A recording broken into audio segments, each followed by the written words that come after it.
Okay, so I made a mess and I need to do some vacuum cleaning. So this is our amazing vacuum cleaner right here.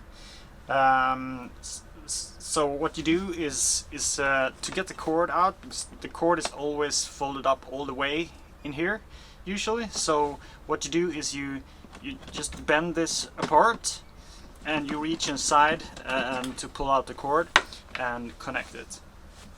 Then you start the machine and well, to make this do anything, because now it's not sucking at all, you just take out your glove like this and you put it in here. There we go. Now it works. Perfect.